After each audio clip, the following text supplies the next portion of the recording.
여러분 한 주간 잘 지내셨습니까? 어, 확진자 수가 코로나 바이러스의 이 확진이 되었었던 누적 환자의 수가 점점 줄어들기 시작했고 확진자보다 격리에서 해제된 즉 완치된 사람이 더 많아지기 시작했다라는 반가운 뉴스가 지난 주에 나왔습니다.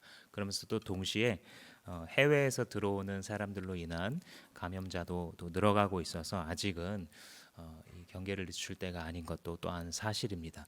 우리가 하나님의 백성들이 기도하면서 여기까지 왔을 때에 주님께서 그래도 우리나라를 긍휼히 여겨주신 것이 분명합니다. 주님 앞에 감사하면서 그러나 우리의 의가 아닌 하나님의 긍휼히 여기심으로 우리가 이렇게 가고 있음을 기억하면서 또 하나님만 붙드는 우리가 되기를 원합니다. 우리가 지난 한 2주 정도 지나가면서 여러 면에서 선진국이다라고 말할 수 있는 나라들이 특별히 방역 당국과 의료 체계들이 무너지는 것을 지금 계속 보고 있습니다. 영국은 국가의 수반이라고 말할 수 있는 총리가 감염됐다고 하죠. 그리고 영국 엘리자베스 여왕도 감염이 됐다라는 소식. 또 독일처럼 의학이 뛰어나고 또 여러 가지 면에서 유럽의 리더격이었던 나라도 사실상 방역에 실패했다라는 것을 인정했고, 프랑스나 스위스나 네덜란드 같은 나라들은 사실상 포기했다라는 선언을 국가들이 하고 있습니다. 이탈리아 같은 나라는 너무나 많은 사망자가 나오고 있어서 그것을 멈출 수 있는 것은 거의 불가능해 보이고, 너무나 많은 이 시신들이 한꺼번에 쏟아져 나와서 병원이고 장의사고 이것을 처리할 수가 없으니까 아예 이 시신들을 군용 트럭으로 옮기는 그런 장면들도 우리가 보았습니다. 미국은 지난주부터 압도적인 세계 최대의 감염국이 되었고, 뉴욕이나 캘리포니아나 텍사스나 여러 주요 주 혹은 도시에서 사람들이 아예 다니지 못하도록 전체를 격리하는 그런 일을 우리가 보았습니다. 우리나라가 많이 호전되고 있다고는 하지만 여전히 우리가 좀 기도해야 할 것입니다. 이러한 건강에 대한 우려를 넘어서 특별히 이 사태가 장기화되면서 점점 경제적인 어려움도 우리에게 피부에 와닿도록 느껴지고 있고, 경제 전문가들은 이번 이 경제 위기가 IMF를 훌쩍 넘어서지 않겠느냐라고 하는 전망들을 내놓고 있습니다. 일하고 계신 또 주변에 있는 업종에 따라 차이가 조금씩은 있을 수 있겠으나 거의 대부분의 직장이나 혹은 사업하시는 곳에서 여러 어려움들을 호소하고 계십니다. 이런 것들을 바라볼 때에 이렇게 한순간에 당연했었던 것처럼 보이는 일상들이 무너지고 정말 단단하고 앞서가는 것처럼 보였던 나라들의 이 체계가 저렇게 한순간에 무너질 수 있는가라는 것이 우리에게 굉장히 놀라운 사실로 다가옵니다. 이것이 만약에 한 3, 4개월, 5, 6개월 이상 더 지속되게 되면 과연 온 세계에 어떤 일이 벌어질까라는 것에 대해서 우리는 모두 두려워하고 있습니다. 이런 시기를 지나가면서 우리가 염두에 두어야 할 것이 무엇이냐면 그것이 원래 실체라는 것입니다. 즉 우리 눈에 보이는 것들은 그것이 아무리 견고해 보여도 한순간에 무너질 것들입니다. 아무리 그 나라가 대단해 보이고 아무리 현대 사회의 과학기술이 뛰어나 보이고 아무리 우리가 일구어 놓은 경제와 문명과 사회와 시스템이 단단해 보여도 어느 한순간에 굉장히 작은 것으로부터 시작된 것들 때문에도 한순간에 무너질 수 있다라는 사실에 대해서 우리는 다시 한번 묵상할 수 있어야 할 것입니다. 즉 오늘 본문 말씀이 우리에게 가르쳐주고 있는 것처럼 하나님 나라 외에 모든 것은 무너집니다. 이것이 영적인 진실이고 우리는 그것을 볼 수 있는 영적 이점을 가진 시기를 지나가고 있습니다. 오직 영원히 서는 것은 하나님 나라밖에 없습니다. 하나님 자신과 그의 아들 예수 그리스도, 그분들께서 우리에게 허락하시는 하나님의 나라 외에는 영원히 무너지지 않는 것이라는 것은 없습니다. 영원히 공격당하지 않고, 영원히 쪼그라들지 않고, 영원히 망하지 않는 것, 영원히 썩지 않을 것은 없다는 것입니다. 오늘 이 본문에서 예수님께서는 성전 이야기를 가지고 제자들과 이야기를 하고 계십니다. 이 성전을 보면서 제자들이 참 기분이 좋았나 봅니다. 왜 그런 거 있지 않습니까? 이 촌동네에 살다가 아주 화려한 도시에 가서 커다란 건물들과 잘 발달된 이런 것들을 보게 되면 와, 대단하다, 이런 느낌이 드는 것처럼, 이 제자들이 갈릴리 촌동네에 살다가 예루살렘이라는 그 당시에 이 나라의 중심지에 가서 그것도 아주 잘 지어지고 있는 이 성전을 보았을 때에 이들은 분명히 놀랐을 것입니다. 그래서 1절 말씀에 보시면 이렇게 되어 있습니다. 선생님 보십시오, 얼마나 굉장한 돌입니까? 당시에 이 성전을 헤롯 성전이라고 부르는데 이스라엘의 세 번째 성전입니다. 1차, 2차가 무너지고 세 번째 게 지금 세워지고 있는 와중인데 그 돌 재료조차도 굉장히 고급 재료를 썼어요. 얼마나 굉장한 돌입니까? 또 얼마나 굉장하게 잘 짓고 있는 으리으리한 건물입니까? 하고 말했어요. 그러니까 예수님을 따라다니고 있는 이 제자들도 역시 사람인 거예요. 뭐죠? 눈으로 보기에 예쁘고 멋있고 좋은 것이 그 눈에 들어올 수밖에 없는 것이 사람이고, 또 예수님의 제자라 할지라도 마찬가지로 예외는 아닙니다. 그렇게 막 이들이 자랑하는 것은 사실 과장이 아닙니다. 첫 번째 지어졌던 이 성전은 예수님 오시기 약 1000년 전, 정확히 말하자면 주전 960년경에 완공되었죠. 다윗이 하나님께 서원하고 모든 준비를 마친 다음에 그가 죽고 나서 그 아들인 솔로몬이 일어나서 성전을 7년 동안 건축합니다. 그때 영광이 대단했었죠. 그런데 이스라엘 역사를 쭉 빨리 돌려서 하나님을 배반하고 살았던 이 나라가 멸망하게 되면서 성전도 같이 파괴가 됩니다. 그리고 나서 포로로 끌려갔었던 이 백성들이 컴백하면서 돌아오면서 다시 성전을 짓습니다. 그래서 두 번째 지은 성전, 다른 말로는 스룹바벨 성전이라고 부릅니다. 당시에 이 지도자 이름이 스룹바벨이었는데 이 사람을 중심으로 약 5년 동안, 4-5년 동안 성전을 또 짓습니다. 그게 두 번째 성전인데 이거 역시도 예수님 오시기 몇십 년 전에 로마의 한 장군에 의해서 파괴됩니다. 그런데 이 세 번째 지어진, 지금 이 제자들이 눈으로 보고 있는 이 헤롯 성전은 앞에 있는 두 성전과 비교할 수 없을 정도로 웅장한 성전입니다. 약 80년에 걸쳐서 이 성전을 짓게 되는데 주전 19년경부터 짓기 시작해서 예수님 오신 당시에 이미 사람들이 뭐라 그러냐면 지금 이 성전을 짓느라 46년이 걸리고 있어 하는 이 부분이 성경에 등장합니다. 예수님이 이 성전을 헐라 내가 3일 만에 다시 세우리라 라고 예언을 하시자 이 유대인들이 못 알아듣고, 야, 46년 동안 지은 이 성전을 네가 어떻게 며칠 만에 다시 일으켜 세우느냐, 이런 말을 하는 장면이 나오죠. 그리고 예수님께서 죽으시고 부활하시고 승천하시고 나서도 한 30년 동안 더 짓게 돼요. 그만큼 거대한 규모의 프로젝트가 바로 이 헤롯 성전 프로젝트였습니다. 이 헤롯은 사실 이방인이에요. 그런데 이 로마의 이 줄을 잘 섰기 때문에 권력을 갖게 됐고, 자기가 다스리는 지역 유대인들의 환심을 사야 제가 안정적으로 다스리는구나 해서 자기의 지위가 보장되기 때문에 유대인들을 위해서 어마어마한 투자를 해서 성전을 지금 짓고 있는 겁니다. 이 성전은 이 짧은 변이 직사각형으로 볼 수 있는데 짧은 변이 한 300m 그리고 긴 변이 한 500m 정도 됩니다. 평수로 말하자면 4만 평이 넘어가고 오늘날의 이 축구장으로 생각해 보면 한 20개에서 22개가 이 안에 들어갈 수 있을 정도의 부지에다가 이 성전 뜰, 성전 벽 그리고 성소 이런 것들을 지어 나갑니다. 그때 지었었던 서쪽의 벽이 나중에 이게 다 무너지고 나서도 서 있었고 이걸 통곡의 벽이라고 유대인들이 불렀습니다. 오늘날도 이스라엘에 가는 순례객들이 꼭 가보는 장소이기도 하죠. 지을 때도 여러 가지 솜씨 좋은 사람들을 동원해 가지고 고린도 양식의 그 기둥들을 쭉 세웁니다.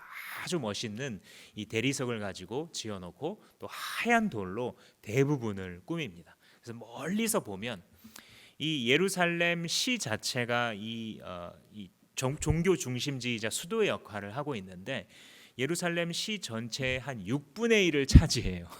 이 성전과 그것을 둘러싼 복합물들이. 그리고 그 부분만 마치 백옥처럼 새하얀 돌들과 대리석으로 지어져 있는 거예요. 그래서 나중에 이 유대인 역사가인 요세푸스라는 사람은 마치 흰 눈이 덮인 산처럼 빛났다 하고 이 성전의 위용에 대해서 기록을 합니다. 그거를 지금 보고 있는 거예요, 이 제자들이. 와, 예수님 여기 보세요. 예루살렘 예루살렘 하더니 진짜 대단하죠. 예수님 이 성전 정말 멋지네요. 아무리 뭐 헤롯이 지었지만 그래도 뭐 하나님이 하셨나 보죠. 이런 마음인 거예요, 제자들이. 그렇게 막 흥분된 마음으로 말을 합니다. 사실 제자들뿐만 아니라 당시의 유대인들에게 이 성전은 아마 자랑거리였을 겁니다. 그렇죠? 분명히 뭐 이방 통치자이긴 한데 어쨌든 우리 민족에게 제일 중요한 이 여호와 종교를 섬기게 하기 위해서 도와준 거잖아요. 그리고 다른 데랑 비교했을 때도 너무 멋있는 성전을 지어줬기 때문에 여기에 대해서 자부심을 많이 갖고 있었을 것입니다. 그리고 사람들이라면 당연하게 빠지는 미신에 빠져 들어가기 시작했을 것입니다. 사람은 어떤 미신에 잘 빠지냐면요, 여기가 성전이야 라고 말하면 거기에 신비한 힘이 깃들어 있을 것으로 기대합니다. 옛날 사람만 그런가요? 아니요. 요즘 사람들도 마찬가지입니다. 전 세계에 흩어져 있는 로만 카톨릭의 성당에 들어갈 때 사람들은 그곳이 거룩한 장소라고 생각합니다. 많은 개신교인들도 예배당에 들어갈 때에 그 장소가 다른 곳과 다른 특별한 성전 같은 거룩한 곳이라고 생각을 합니다. 심지어 무당집에 찾아가는 사람들도 용하다는 이 무당이 있으면 그 장소에 대한 어떤 두려움, 경외심을 느끼면서 들어가는 것이죠. 이 당시의 사람들은 성전이 있기 때문에 우리는 망하지 않는다라는 믿음을 갖습니다. 마치 이 구약 시대 때 우리에게 법궤가 있으니까 우리는 모든 전투를 승리할 거야. 하나님의 이름을 모신 법궤가 있는데 어떻게 우리가 망할 수 있어? 우리는 망하지 않아 라고 하는 이 주술적인 믿음을 갖게 됩니다. 여러분, 이 신앙이라는 것은요, 제일 편한 게 주술적인 믿음이에요. 왠지 아세요? 절대자이신 하나님을요, 인격으로 상대하는 것은 아주 힘들고 귀찮은 일이에요. 그러나 그 하나님을 하나의 힘으로 묘사하고 힘으로 치부해 버리면요, 내가 컨트롤할 수 있는 것처럼 여겨져요. 어떻게 해요? 복채를 갖다 바치면 복을 줘요. 어떻게 해요? 헌금을 갖다 바치면 복을 줘요. 어떻게 해요? 원하는 대로 이 조건 몇 가지만 들어주면 그 신이 내가 무슨 짓을 하던 무슨 삶을 살건 상관하지 않아요. 그래서 사람들은 주술적인 믿음을 갖기를 좋아하는 것입니다. 월화수목금토를 세상 사람과 전혀 다를 바 없이 살아간다 할지라도 일요일 날 와서 거룩한 모습으로 봉사하고 주님께 드린다고 한다면 주님께서 나를 기뻐하실 것이다 라고 믿어버리는 것이죠. 성전은 그것의 대표격이에요. 주술적인 믿음의 대표격입니다. 여러분들 지금 말씀을 듣고 있는 우리 학생들과 우리 자녀분들, 뭔가를 허락 맡을 때 엄마 아빠와 이야기를 하면 대부분 답답함을 느낄 때가 많으시죠.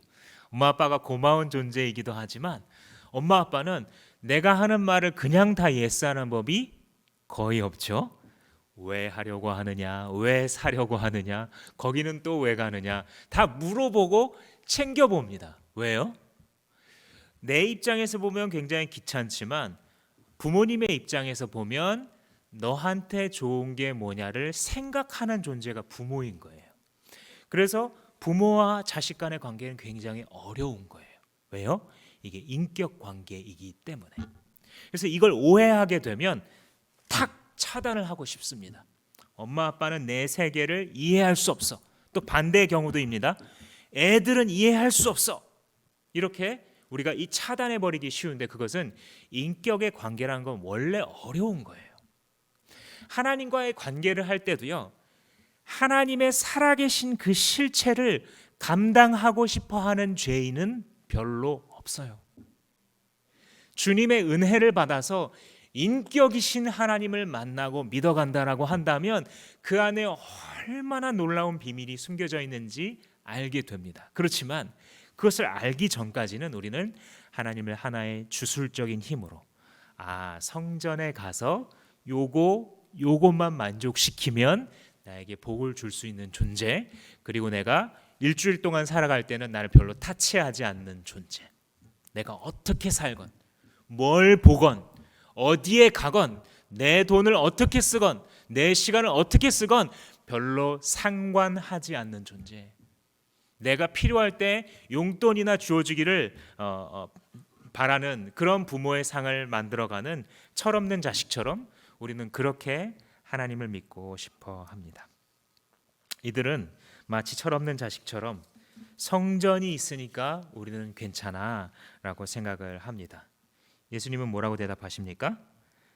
이 큰 건물들 하나도 남김없이 다 무너질 거야 라고 말합니다. 찬물을 끼얹는 거죠. 가끔 예수님의 대화법이 이래요. 가끔 예수님의 대화법은요, 사람들한테 상처를 줍니다. 물론 우리가 억지로 상처를 주는 건 나쁜 건데요, 우리가 예수님을 자기 마음대로 예수님의 상을 만들어 놓잖아요. 우리는 늘 상처받을 수 있습니다. 예수님 여기 좀 보세요. 이 성전 굉장히 훌륭하죠. 이 성전을 중심으로 하나님을 잘 믿어봅시다. 이런 마음을 표현하는데 예수님 뭐라 그러시냐면, 그거 돌 위에 돌 하나도 안 남고 다 무너질 거야. 찬물을 그냥 쫙 끼얹죠. 이게 뭐냐면, 성전을 영원할 것이라고 믿고 있는, 성전에는 하나님이 있기 때문에 이것만큼은 영원할 거라고 믿고 있는 제자들의 세계관을 무너뜨리시는 거예요. 지금 어떤 면에서는 예언이세요. 이 성전 무너질 거야. 그리고 나서 실제로 40년 뒤에 이 예언이 성취가 됩니다. 그렇죠? 그런데 또 다른 면으로는 이 성전을 중심으로 자기들 마음대로의 종교를 세워가고 있는 제자들, 종교 지도자들, 바리새인들, 이런 사람들이 가지고 있는 세계관을 여지없이 망가뜨리시고 무너뜨리시는 겁니다.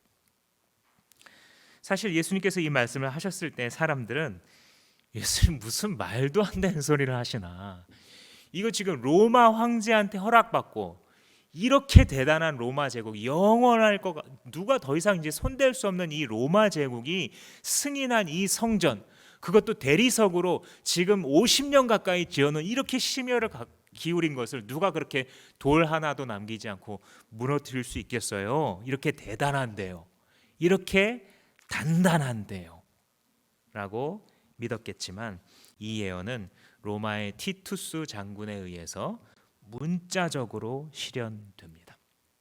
유대인들과 로마인들 사이에 문제가 생기자 유대인들은 자기들의 종교를 자기들식으로 지키기 위해서 반란을 일으켰고, 그 반란이 잘 제압되지 않자 황제는 군대를 보내서 유대인들을 다시 진압합니다. 그리고 그 과정에서 이때이 지었던 이렇게 멋있는 성전이 정말 다 폐허가 되고 무너지게 되는 것입니다.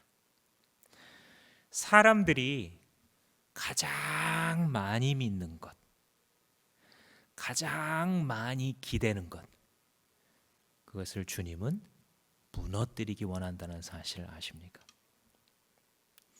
당신이 가장 믿는 것, 당신이 가장 의지하는 것, 당신이 가장 이것만큼은 안전한 최후의 보루라고 여기는 것, 그것을 주님은 무너뜨리실 것입니다. 당신이 인격이신 예수를 상대하려면, 인격이신 하나님을 믿고자 한다면 이 엄연한 사실을 받아들이는 수밖에 없습니다. 주님께서는 영원한 자신의 나라 외에는 영원한 것이 이 땅에 없음을 알게 하시려고 우리의 건강도, 우리의 재정도, 때론 우리의 사랑하는 사람들도, 우리의 세계관, 우리의 사회, 우리의 국가, 우리의 사상, 우리의 이념, 우리의 정치 성향, 우리가 가지고 있는 모든 것들을 돌 하나 위에 돌 하나도 남기지 않고 무너뜨리실 것입니다. 그런데 그것을 경험하는 자는 복된 자입니다. 왜냐하면 그것이야말로 하나님께서는 당신을 택했다라는 증명이기 때문입니다.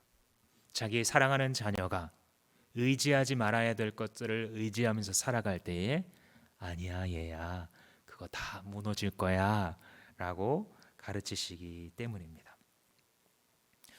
전 세계 항공사가 도산 위기에 있다는 뉴스를 들으셨을 겁니다. 아니 어떻게 이 항공사가 망하지? 전 세계에 출항하고 있는 우리나라의 이 국적기들도 전부 예외가 아니어서 이 주식시장을 좀 들여다보시는 분들이면 이거 개입이 없으면 망하겠구나, 금방 일반인도 알 수 있을 만큼 심하게 어려움을 겪고 있고, 전문가들에 따르자면 이 상황이 2달만 더 지속돼도 전 세계의 항공사가 모두 문을 닫아야 될 것이다, 국가의 개입이 없다라고 한다면. 왜냐하면 아무도 여행을 가지 않고 아무도 더 이상 예약하지 않으니까요. 그러니까 사람들이 가장 믿고 있었던 정말로 첨단으로 쌓아 올린 이 사업, 그런 것들도 무너질 수 있다는 것이죠. 지난 주간 한 SNS 상에서 미성년자들을 성착취한 이 실체가 드러나면서 많은 사람들이 경악을 했습니다. 첫 번째는 그 사악한 그런 일을 가장 주동했던 사람이 너무나 젊고 평범한 사람이라는 사실에 놀랐습니다. 20대의 이 젊은이는 자원봉사도 다니는 사람이었고 멀쩡한 대학을 졸업해서 칼럼에다가 이 성착취는 나쁘다라는 사상도 자주 표현을 해왔었던 사람이고, 사람들이 볼 때에도 별 특징이, 별 이상한 조짐을 보이지 않는 아주 우리 주변의 평범한 20대 중반의 젊은이였기 때문입니다. 또 하나는 여기에 연루되어 있는 사람의 숫자가 26만 명이다라는 사실 때문에 사람들은 또 경악을 했습니다. 말이 26만 명이지 여러분, 웬만한 시 전체 인구입니다. 그것도 지금 드러난 규모만, 이 한 개의 SNS 방에 연루되어 있는 사람만 그렇습니다. 그렇다면 드러나지 않은 모든 SNS와 인터넷 커뮤니티에 비슷한 생각과 비슷한 쾌락을 즐거움으로 삼고 있는 사람들의 숫자는 어느 정도이겠습니까?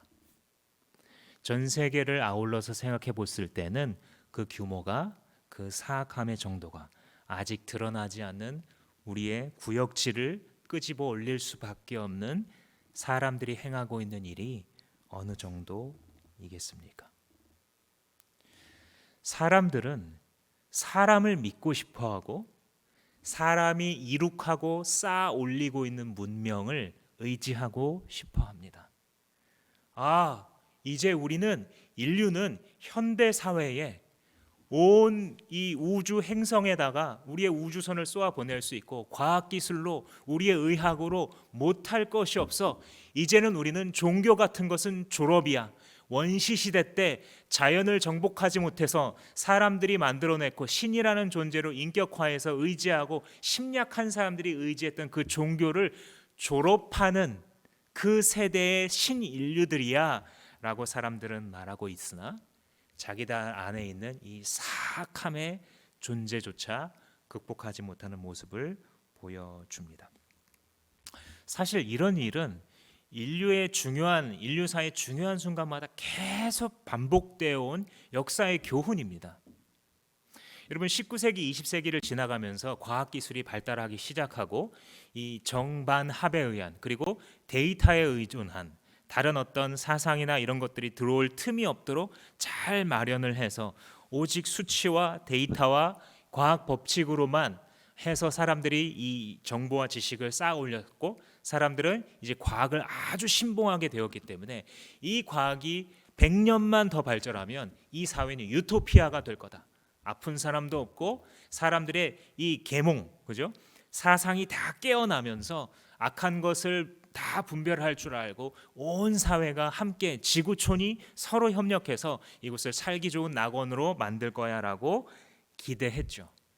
그러나 인류사에 있어서 가장 잔인한 전쟁들 중에 하나였던 1차 세계대전과 2차 세계대전이 일어났고 그 안에서 행해졌었던 각종 반인륜적인 이 폭력 때문에 사람들은 깨몽하게 되었습니다.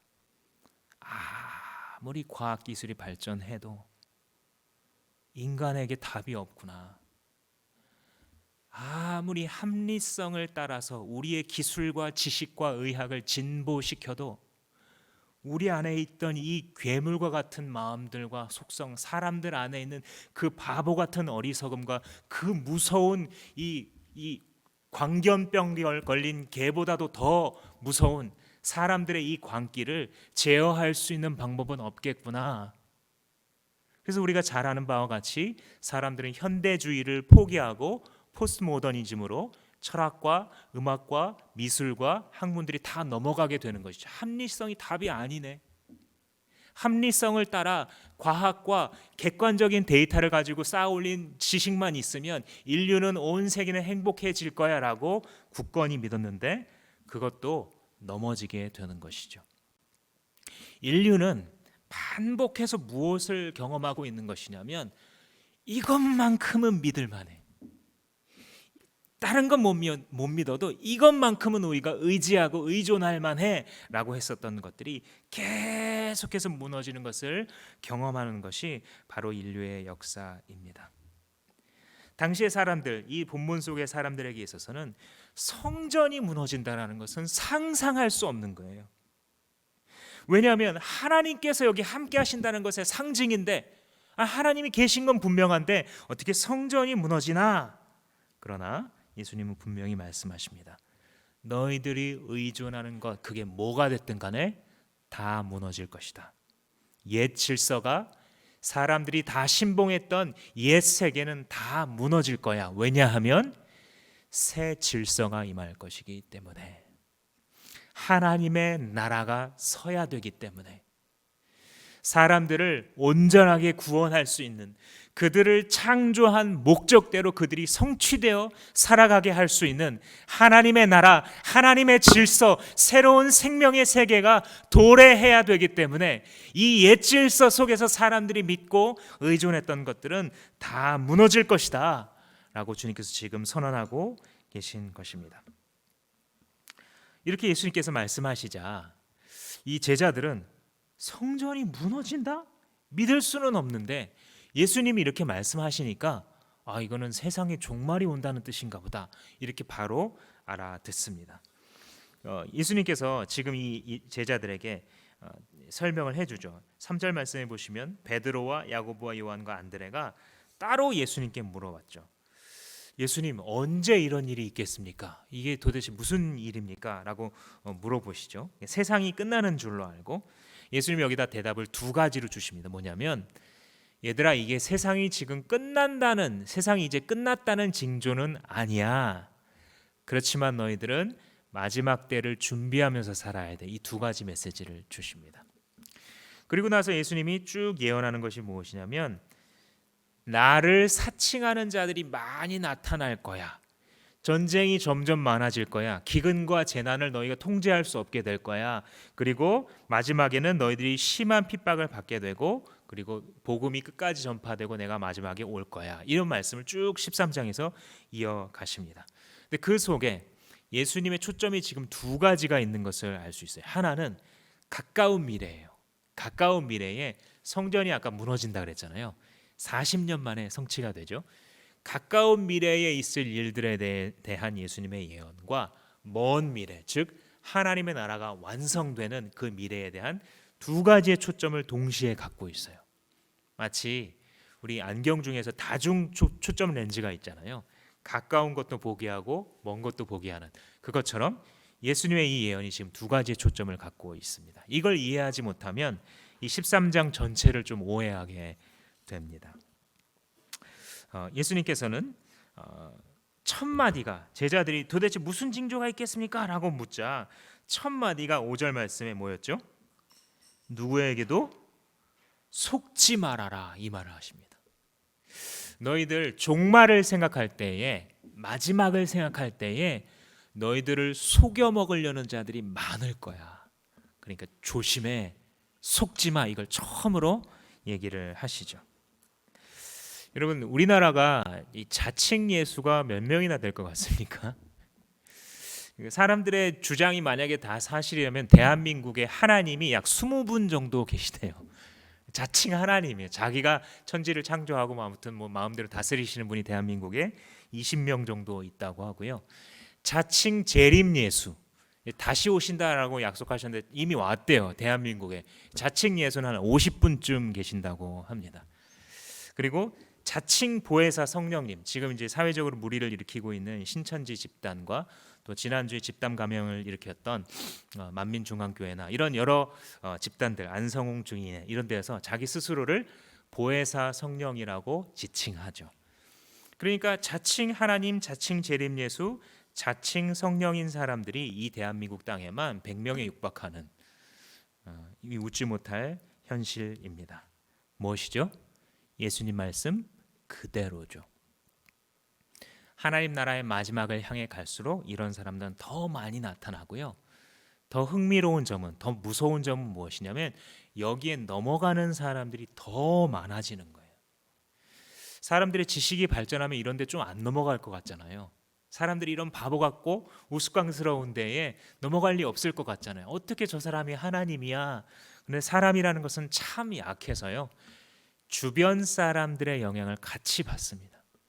주변에 한 10명 정도가 작정하고 속이면 넘어가지 않을 사람은 아무도 없습니다. 이 마지막 때가 갈수록 많은 사람이 내 이름으로 와서 내가 예수다 할 거래잖아요. 한두 명이 아니라 예수님이 이렇게 말했어요. 많은 사람이 그렇게 할 거라고. 그러니까 전혀 놀라운 일이 아닌 겁니다. 많은 사람들이 실제로 이렇게 하고 있으니까요. 그리고 두 번째 7절부터는 전쟁과 기근의 소식이 계속 날 거라는 것이죠. 인류가 전쟁을 해온 기간과 전쟁을 하나도 하지 않았었던 이 지구의 평화가 있었던 기간을 대비해 보자면 97대 3이라고 그러죠. 인류 역사의 97%는 전쟁을 늘 하고 있었던 시기이고 평화가 있었던 시기는 3%밖에 되지 않는다고 합니다. 사람들은 늘 자신의 욕심과 잘못된 착각에 이끌려서 사람들과 다툼을 일으키고 서로 죽이는 일을 계속해 왔습니다. 이런 일이 끝으로 갈수록 점점 더 많아지는 것은 사실이지만 전쟁과 기근이 있다라고 해서 아직 이게 마지막이 됐다라고 믿지 말라는 거예요. 그러니까 많은 사람들이 어떤 지진이 일어난다든지 어떤 커다란 천재지변이 생기면 세상이 종말이 가까이 왔나? 이런 생각을 하게 되는데 그렇지 않다라는 겁니다. 예수님께서 지금 말씀하고 있는 건 뭐냐면 쉽게 속거나 쉽게 동요하지 말라는 거예요. 쉽게 두려워하지 말라는 말씀을 하고 계시는 겁니다. 이런 일이 있어야 하지만 아직 끝은 아니다. 그래서 그렇게 말씀하는 겁니다. 이 종말에 대한 두 가지 오류가 있는데요. 기독교인들이 종말을 생각할 때 한 가지 오류는 마지막에 대해서 전혀 관심 없는 사람처럼 살아가는 거예요. 이게 큰 오류입니다. 마치 이 세상 문화가 영원할 것처럼 생각하는 거예요. 지금 내가 눈앞에서 보고 누리고 일부가 되어 있는 것처럼 있는 것이 마치 영원할 것처럼 살아가는 거예요.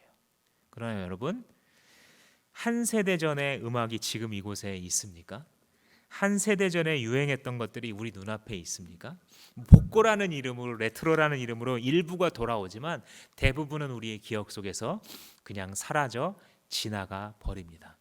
두세 세대만 지나면 이 땅에 아무도 기억하는 자가 거의 없을 지경이 됩니다. 이 지나가 버릴 것들을 우리가 왜 사모하면서 살아야 합니까?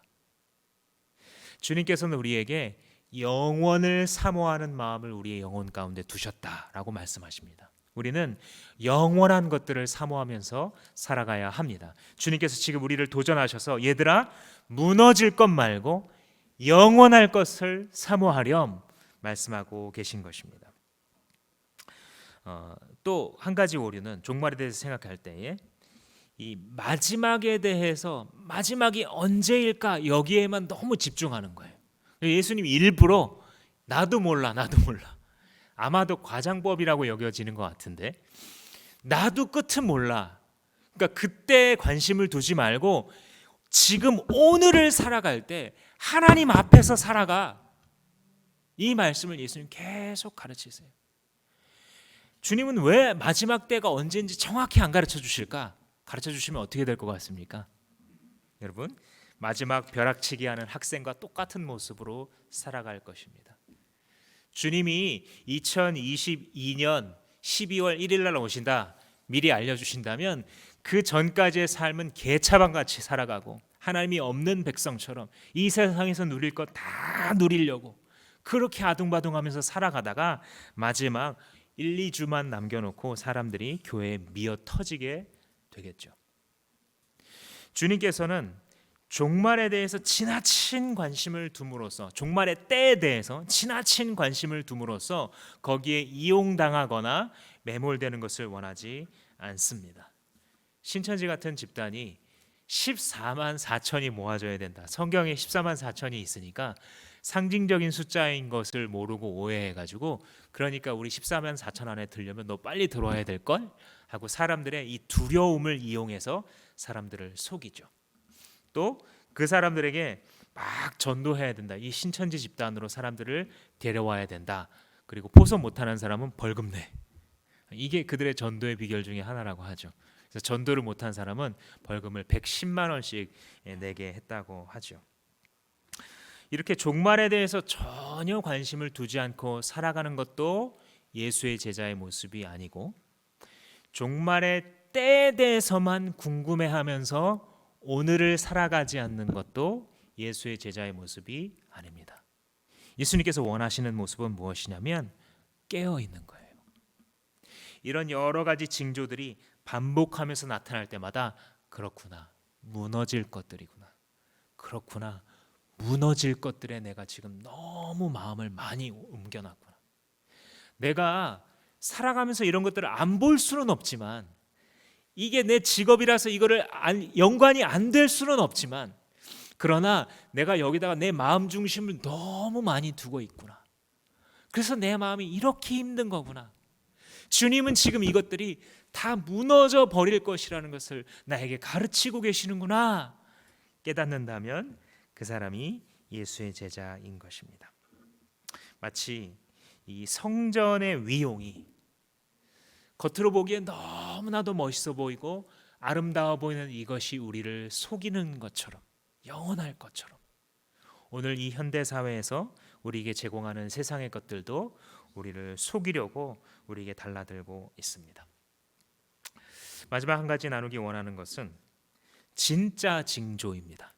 지금까지 말했었던 것들은 다 최종적인 진짜 증거라고 말할 수는 없어요. 지진이 일어났다고 해서 종말이 온다든지 전쟁이 일어난다고 해서 재난이 일어난다고 해서 종말이 오는 것은 아닙니다. 근데 진짜 증거가 있는데 그것은 복음이 전파되는 거예요. 이게 진짜 종말의 증거라고 이야기를 합니다. 10절 말씀해 보시면 먼저 복음이 모든 민족에게 전파되어야 한다 이 말씀을 하십니다.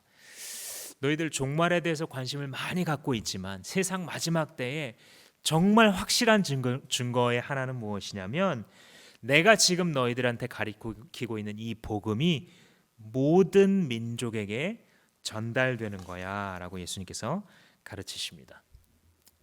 이 세계 선교가 적극적으로 시작된 것이 그렇게 오래되지 않았습니다.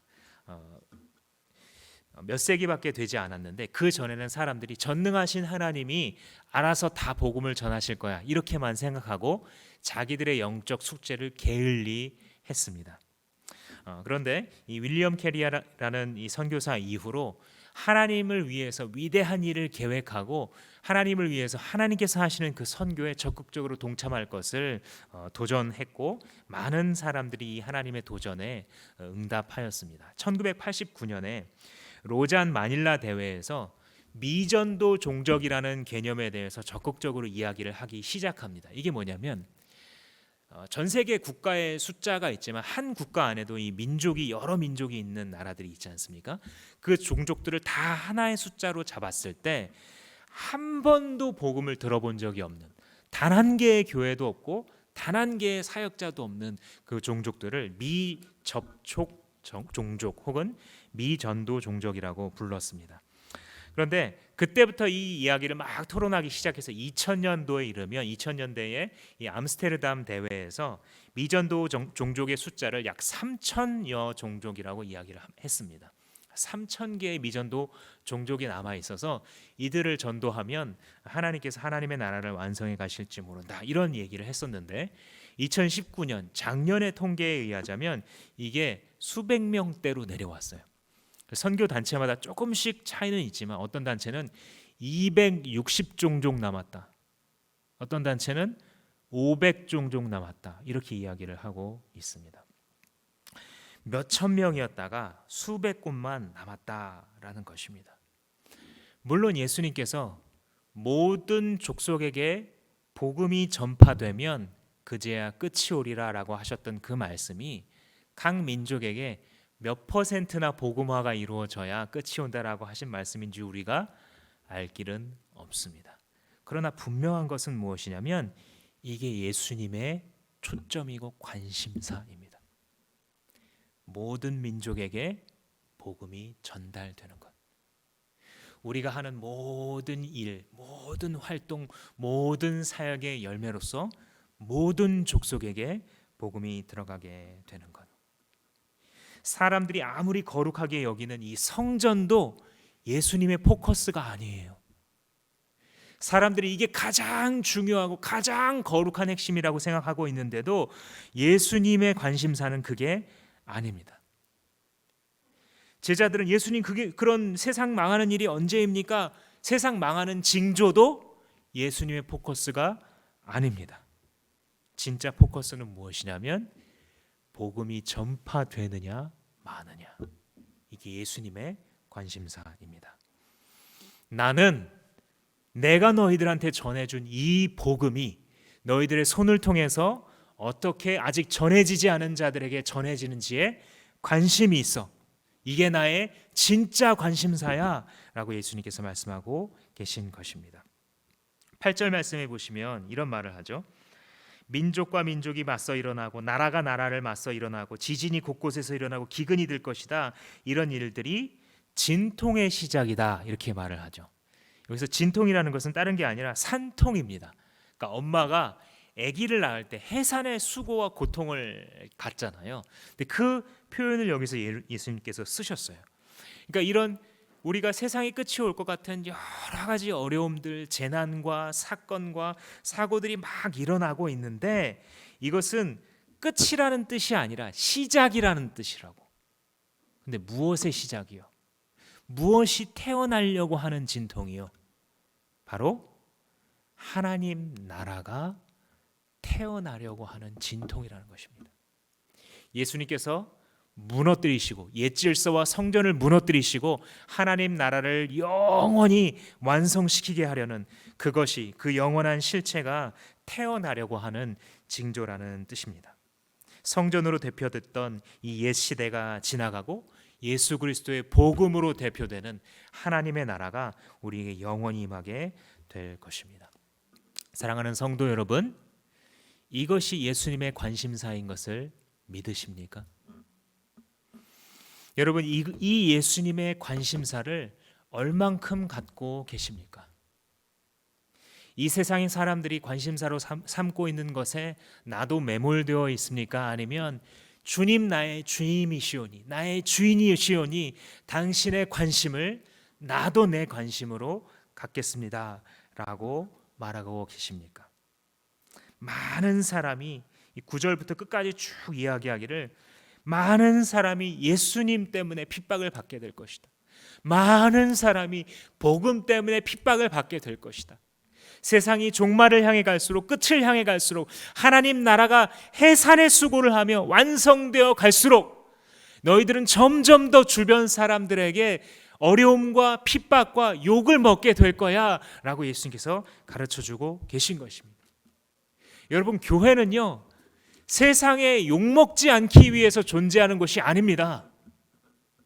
우리가 착각하면 안 되는 게 세상을 섬기고 좋은 이웃이 된다는 뜻이 교회가 전혀 욕먹어서는 안 된다는 뜻이 아니에요. 예수님 말씀을 똑똑히 보십시오. 예수님을 따라가다 보면 자연스레 욕먹고 핍박받게 되어 있는 것이 교회예요.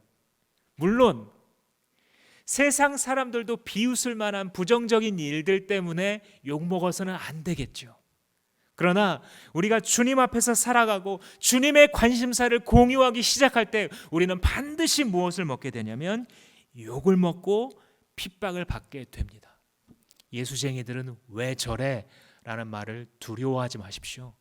부끄러워하지 마십시오. 복을 위해서 살아가다가 사람들의 비웃음을 사고 사람들의 환멸을 사는 것을 두려워하지 마십시오. 예수님의 이름에 대해서 말하다가 광신자라는 말을 듣기를 두려워하지 마십시오. 부끄러워하지 마십시오. 마지막 때에 주님의 이름을 위해서, 주님의 복음을 위해서 살아가고자 하다가 핍박을 받고 심지어는 식구들에게도, 가족들에게도 외면을 받게 된다. 그것이 주님의 말씀입니다. 너희들은 미리 준비하고 있으라 라고 우리에게 말씀하고 계십니다. 사랑하는 주마음교회 성도 여러분, 우리가 의지하는 이것도 저것도 다 무너질 것을 믿으십니까?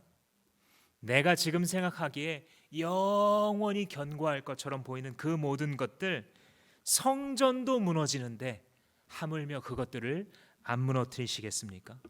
오직 하나님의 나라만 영원히 섭니다. 오직 우리 하나님과 주 예수 그리스도, 우리의 성령 하나님께서 증언하고 계시는 그분의 질서만이 남게 될 것입니다.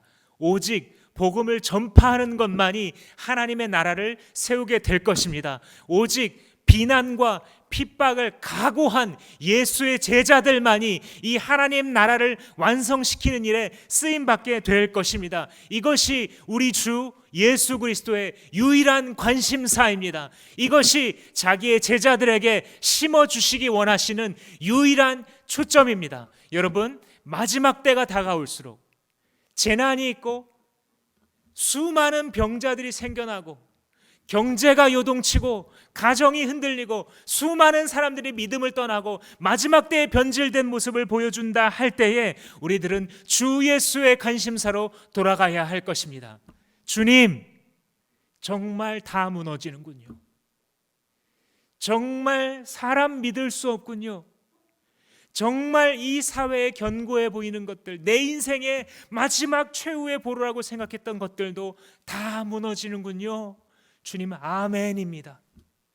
당신이 마가복음을 통해서 하신 이 말씀 진리임을 내가 믿고 당신의 이름을 찬양하오니 주님, 나의 인생을 들어쓰셔서 주 예수의 관심사대로 쓰여지는 인생, 우리의 가정, 공동체가 되게 하여 주시옵소서. 외치며 나아가는 우리가 되기를 주님의 이름으로 축원합니다.